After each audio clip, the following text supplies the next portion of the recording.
Hi, this is Rick Mason, the executive producer and host for Issues Television Talk Show. Check us out each and every Saturday morning at 6:30 a.m. on CW and Sunday nights at 10 p.m. on My Mississippi. And again, thanks for tuning in to Issues Television Talk Show. If you have an issue, email us at issuestelevisiontalkshow@gmail.com or either give us a call at 662-386-6064. This is Issues Television Talk Show. For the television talk show Issues here in Columbus, Mississippi. Such a great day, a truly blessed day to be here doing different things in a positive way here in the Golden Triangle area. Our first guest today is going to be Dee Ledbetter, Demetrius Ledbetter, should we call her, but everybody know her about Dee. She's got a story to tell, and we're going to talk about it today. Plus, she has a book that has came out, and we want to be able to support her in any kind of way we can, because you never know people's story and what they have been through and what they're actually going through, because you see a smile on their face, that don't necessarily mean that things are 100. Dee Ledbetter, welcome to the show. Thank you. Man, I tell you, talk to us about you as a whole, you as an individual, first of all. Who are you? Okay. I'm Demetrius Ledbetter. Was born in Columbus, Georgia, but raised here in Columbus, Mississippi. I have 3 beautiful children, 2 grandchildren. Basically, I've always been a survivor.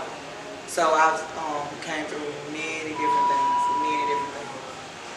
So everyone thinks that being a survivor means a lot of hurt, but it's numerous of things that you can survive through. So. Okay, you on this journey, what made you want to actually say, hey man, I want to tell people, share my story, maybe this can help somebody?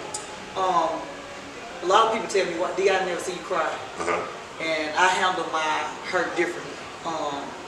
I had 17 journals that I started writing in 90, when he got killed in 99, in 2000.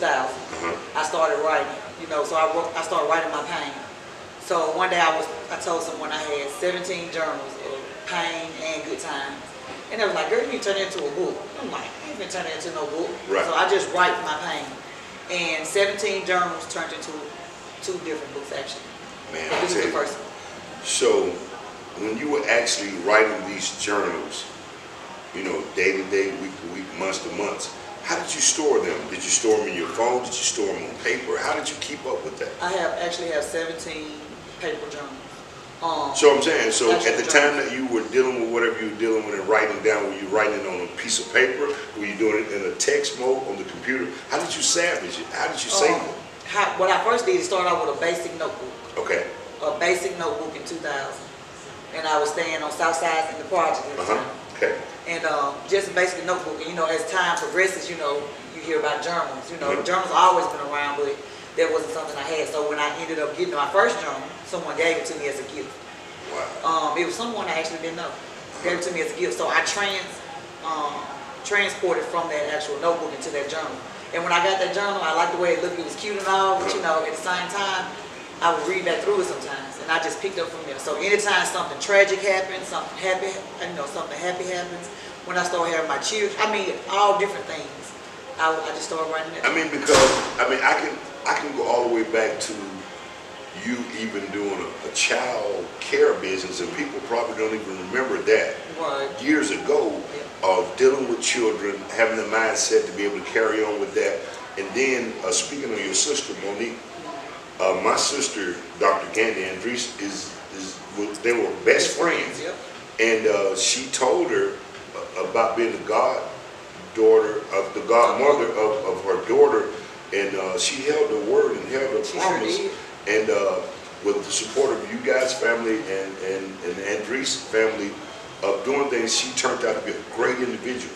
Exactly. And she's in law enforcement still. Yes, and just never know that tragedies take place years later, and then, it's like a family tree. And dealing with something like that, it can really harden your heart. Exactly. So how do you feel about gun violence as a whole? Gun violence as a whole I look at it as being a win. Because when we were coming up, I didn't see a gun too quick. And if I did, the first gun I ever seen in my life was at my aunt's house. She's actually in my book. I'm at my aunt's house. She had it locked up, and because I used to clean for her. She had it locked up in the top of the closet, and I ran up on her one time, and she freaked out. So back when I was coming up, I'm talking about we used fists and legs, Right. and, you know, we did things like that. Right. So gun violence, with it killing my sister right in front of my eyes, gun violence, I think that's the weakest way out. You know. Wow. I even think fist fighting is the weakest way out. I mean, if me and you was to get to an altercation now, and you may beat me silly. If whatever I said to harm you, whatever I did to harm you, I still did it. So you can't beat me for the rest of my life for it. So I mean, some people deal with anger in that way. People handle anger in different ways, you know. And with me as a whole, because I used to act out with my anger. I write now. Like I write everything down. Like when I say everything, when I'm at work and I have quiet moments, they see me at work or they just clicking on the computer. They're like, "What are you doing?" I'm writing. I'm writing. So the book Survival or Survive? Survive. Survive. Yes. So give me maybe one or two things that you have actually survived to be able to say, I want to write a book about this. Not getting too personal, but just some of the things, because we don't want to give them too much without actually reading the book itself. What stands out the most in your book, your book publishing here, that you would like to bring attention to? Losing someone is hard. It is very hard. I lost my mom and my dad on the same exact day. Yes. They got married March the 1st of 1974. They died 3 hours and 1 minute apart. I remember that. So I'm at the hospital releasing my dad's body, and I get a call where Drico had told me that it was true, but you know how you block that out and you do, and I'm like, and I knew what he was talking about, but I still ignored it. But when I got that, when I was standing at the bottom of my father's hospital bed, me and the chaplain was on the other side of my daughter, Tanisha, was at the door, and I got that phone call, and my phone rang, and it was one of the nurses from Tupelo, and she said, "D, are you sitting down?" And I'm thinking that someone had called and told the nurse that, you know, that my father passed. Right, correct. But actually, she was calling to tell me that I need to get there because my mom had passed. Wow. Man, so this book itself, what can they expect once they read this book? One thing they're going to expect is going to be hurt, pain, happiness, goals, goals that succeeded. They're going to see it's okay to let things out. Because in the first few chapters in my book, if I would have told what I should have told at the age of 12, a lot of things would have never happened. A lot of things would have never happened. And that's why I'm so protective over my children. And when you say a lot of things would have, did they personally happen to you? Yes, it personally happened to me. At the age of 11, 12, I actually thought my father hated me.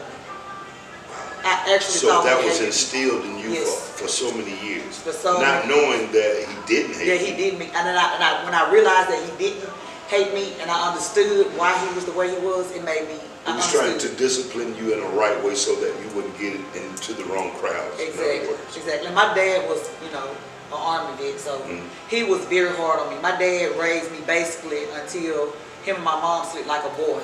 Like, literally like a boy. I mean, you're going to see from beatings. It's a lot in that book. That's going to really... Yeah, that really is going to open your eyes to a lot of things. Not saying that it's okay, but a lot of parents and a lot of friends need to start paying attention to their children. When they're sitting off by themselves and when something that they enjoy and all of a sudden they stop enjoying it, something is wrong.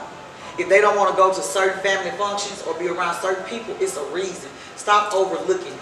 And that's the problem, that a lot of things were overlooked to save a lot of family members. Because molestation stands in that same view of what you're saying, because sometimes when kids are molested or dealing with situations when they've been tampered with or touched, and the kids go to the parents or to the family members, sometimes they don't want to believe them. Yes. Sometimes they discard them. Yes. Sometimes they just, you know, like get away or don't want to believe it. That is so correct. And so in school, that incident that happened to me in school, I was very loud. I was the class clown. But at that time, I wasn't doing absolutely anything. and my friends were. But because I was so loud and put it out there as if I was, everybody thought that I was, you know, this easy person. And in reality, I hadn't even been touched. And usually they always say the loudest person in the room is the weakest person in the room. Yes. And I was the weakest person, but I had a shield over me because my daddy taught me how to be so hard. I didn't want them to know that I was weak. Wow. And I was not going to show no signs of weakness. So any of my friends coming up that grew up with me, they'll tell you, man, D was so hard. No, I wasn't. Yes. Because when I went home at night, I would cry alone. When my parents passed, I cried alone because all I could hear in my head was, you have to be strong because your sister, your children, your nieces, Quayla, Tiara, they're going to follow your lead. So actually, when your parents passed, you had to step up to the plate and say, hey, I got to take this family on through life as being the leader, the provider to a certain extent, to actually be the guider. Right. And so with Tiara and Quayla losing their mom, Tiara was 10 days old. Yes. Tiara was 10 days old. Quayla was 2.5. So keep in mind they lost their mom then. And then they lost my mom. Yes. And so, granddad, yes. And then, you know, then they're losing those people that basically, you know, they're supposed to raise and guide them. And so with me trying to fill in with 3 children of my own and a life of my own, I did what I can. You know, and everybody looking at, you know, all my family looking at me like, you know, D got this, she got that. You know, yes, but at the same time, you know, I still had to take care of me. So I did what I could when I could. Even when my mom was living, I still helped. Like, you know, I still helped my mom with Tiara and Quayla, you know, with different things what they needed in life when I could. Along with me having 3 children as a single mother. And we have more to come, talking to you about what's to take place here with Issues Television Talk Show. We have more to come after these television commercial break.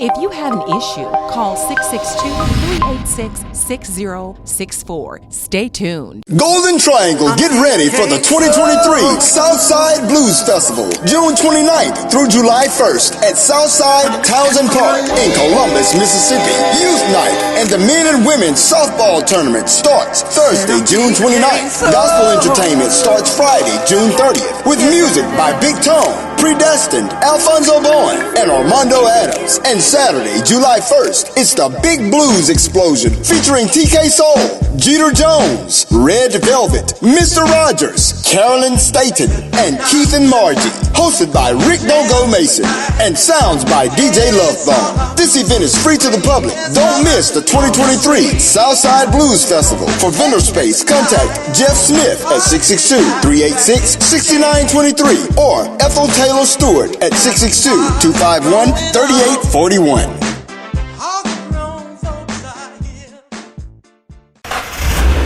GTA, it's so simple and so easy to drive up and through Precision Tuned Auto Care. And guess what? They're jump-starting the 2023 year off with exciting deals and various car repair specials to get you hitting on all cylinders. Come on by and see Robert and the crew today for all your automobile needs. They service all makes and models, new and old. They also offer oil changes, tune-ups, brake repair, AC and heat repair, shocks, struts, check engine lights, scare. They do it all. Plus, they're currently taking applications for experienced lube technicians, experienced automotive technicians. Must have at least 2 years experience. Certifications are a plus. They offer competitive pay, 40 hours plus, overtime if desired, paid holidays off, paid vacation time after 1 year, health, vision, and dental insurance. Precision Tunes, located 2334 Highway 45 North, located behind Applebee's in Columbus. Call now to get the service that you deserve.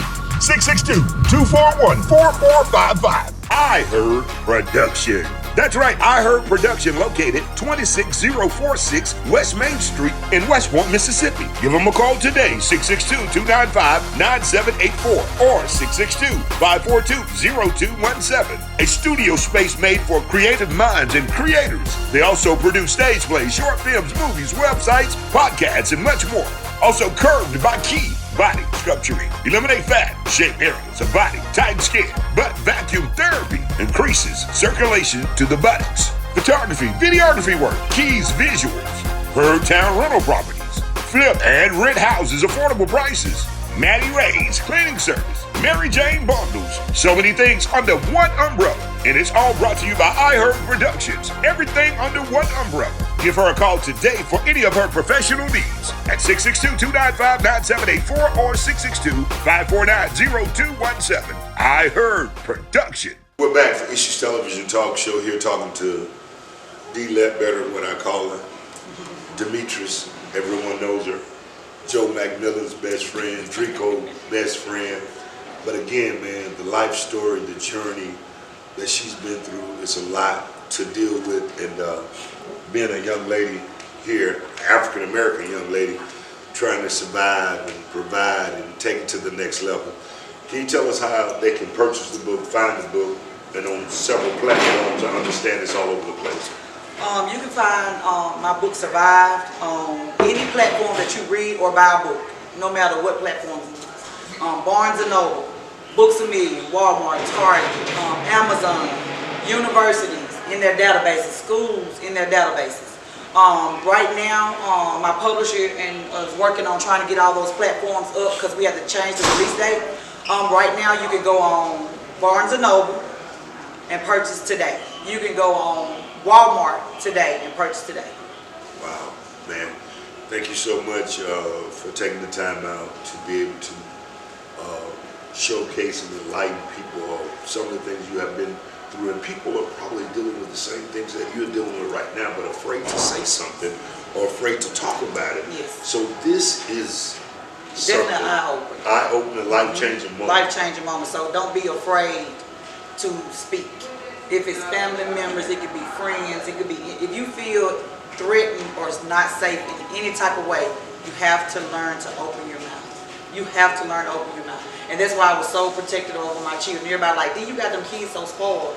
I didn't have them spoiled. I had them protected because I was not about to let that happen to me. Man, I tell you. Man, more to come with Issues Television Talk Show. If you want to be a part of the television show, email us at issuestalkshow@gmail.com. or either give us a call, 662-386-6064 if you have an issue. We're only in 4 states, Mississippi, Alabama, Tennessee, and Arkansas. More to come. We have Johnny Hampton coming up on the show, Johnny Hampton Sr., plus Lindsay, or should I say Lindy, what I call him. He's an evangelist who travels the world talking with different people. Plus, we have a young lady who's going to be on the show today who has dealt with domestic violence as well. More to come with Issues Television Talk Show. Can I get you to look in that camera and say issues? Issues. Can I get you to look in that camera and say the morning kickback? The morning kickback. We'll be back in just a moment after these television commercial breaks with more exciting, interesting things for the television talk show. Issues. If you have an issue, call 662-386-6064. Stay tuned. Hi, this is Rick Mason live here with breaking news with Issues Television Talk Show at Carl Hogan Toyota with the working man's friends, and they all have issues today, and we're here to resolve them. More after these commercial breaks, after we talk to these great people here at Carl Hogan Toyota. My issues are with credit. My issues is down payment. My issues are engines. My issues are cosigners. My issues are interest rates. So if you have any issues with purchasing a vehicle, come to Carl Hogan Toyota here in Columbus, Mississippi. Carl Hogan Toyota, the working man's friend. Issues.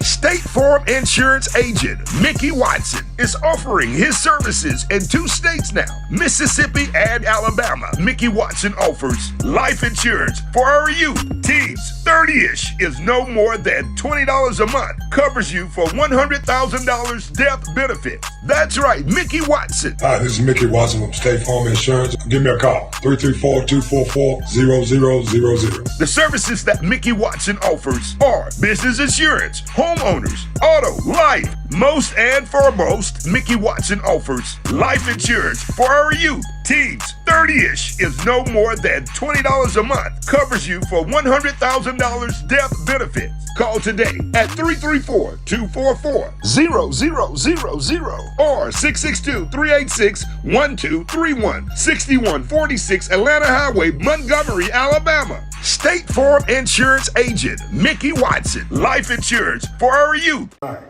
I'm Mickey Watson from Montgomery, Alabama, State Farm Mickey Watson. My address is 6146 Atlanta Highway, Montgomery, Alabama, 36117. Phone number is 334-244-0000.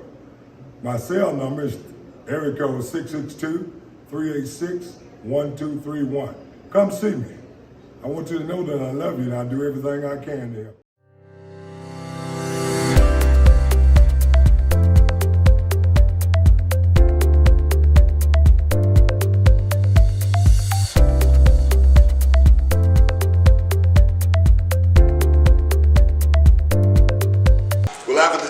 Talk show issues, and we're back and have more exciting things on the way. Again, if you want to be a part of the show, Issues Television Talk Show at gmail.com. Reach out to us, either give us a call 662-386-6664 if you have an issue. Lindy, welcome to the show. You hadn't been here in a while. How you doing, man? Talk to us about this ministry, man, that you've been doing for years and years and years, man. Will was coming back up the other day. Last time we talked was at Bridging 662 back in 2018. We were at the basketball court, and COVID came and other extenuating circumstances came, and that nonprofit just did not continue forward. But that ministry did. Wow. It did. Wow. And I didn't realize how and what. I think a lot of us sitting in COVID were not really sure how God would be showing up in different ways, but I went on to work for Lowndes County Adult Detention Center, which I was not a fan of on many levels, but I got in there. I began to see young people that actually who came to the court when you interviewed me. At your home with the basketball kid. Right. Kids that you had watched and tried to mentor at the time that you seen them going in a crazy direction, or you tried to help them before they actually executed that way. Right. Our ministry was to get from the court to the table, and it was a wonderful experience, but it was short-lived, and not all. We weren't there to fix the problem. We were there just to enter into the problem. At any rate, when I got to work in the Lowndes County LCADC, I began to see that building relationships with these young folks and older men was what I was being called to do, to continue that trust building and to take the gifts of education, history, right, and try to continue to, talk about their history in ways very evident to me and evident to them. They had not been, kind of teach all the facts. That became part of my work there. Right.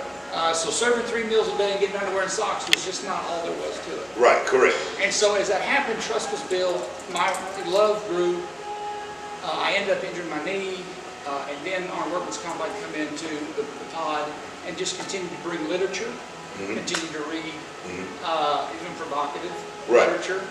We talked the other day, we read W.B. Du Bois, we read, the last book King wrote, we read a lot.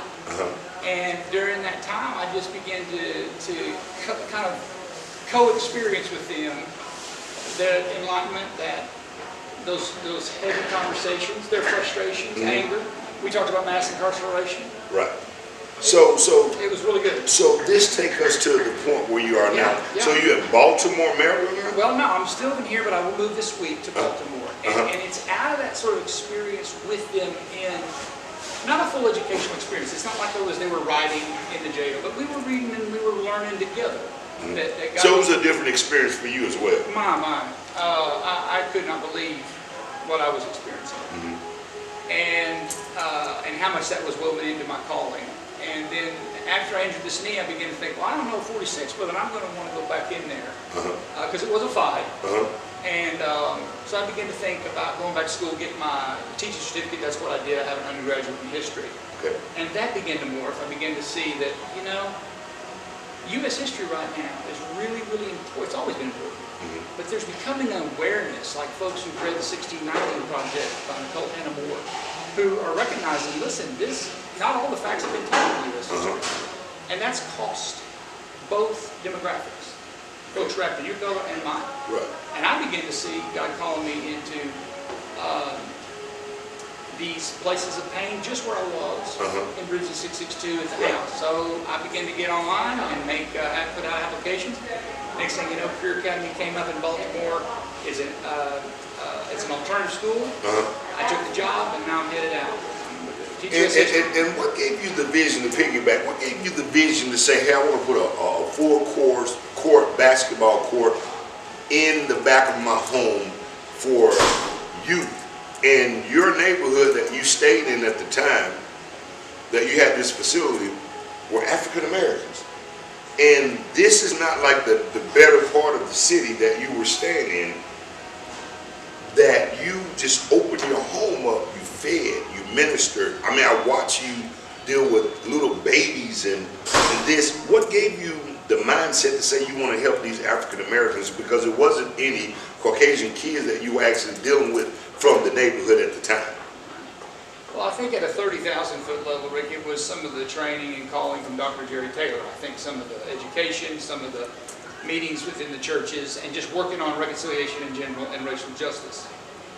At the level of my house, we saw these kids, as you go back and you listen to that one YouTube that you put in, I just saw kids playing on an old dilapidated basketball court. And Megan and I turned to some folks that we just knew had the money to lay the concrete and said, look, you need to put, and said, we're going to put this money in the backyard, and we can put a half court back here. So that's what we did. We put a half court with a regulation height. Everybody was telling me they're going to tear this thing down because they're going to, we put the stainless steel. Still there now. That's still there now. And from what I understand, based on friends of mine and residents of the jails, they're still playing. Man, that's great stuff. So if they want to be a part of your ministry or learn more about what you have going on, how can they find you? How can they follow you? Well, I would always encourage folks to call me on my at 662-251-5275. I'm always open to have a conversation. You can always come to my Facebook at Lindy Bartlett. As I said, right now, Bridges 662 as a nonprofit, that's the spirit of that thing continues. Right, correct. Continuing to seek the nonprofit as an organization, it's just sort of become a direction of education now, and it's working with the school system. We want to cut that pipeline from education to prison. That's what we've got. Yes. That's the ultimate direction I feel called to go now. And it's not so much the same, it's just different. But it's not an organization per se anymore. It's education. It's classroom. I'm going to teach. Right, you're going to teach. Man, Lindy, it's a pleasure to have you on the show today, ma'am. Thank you. I was so happy and elated when you said, hey, Rick, you pulled up on me and I wasn't expecting it. And again, anytime you need Issues Television Talk Show, we're on board with whatever you have going on. That feeling's mutual. Yes. Thank you. Thank you so much. Can you look at that camera and say Issues? Issues. We'll be back in just a moment for the television talk show Issues. Again, we have more to come on the show today. Brother Johnny Hampton Sr., and we have a young lady who's going to talk to us about some experiences she have had with domestic violence and some of the things that she's overcome, and she want to help someone who may be going through or who have been through some of the things she have been through. We'll be back in just a moment for the television talk show Issues.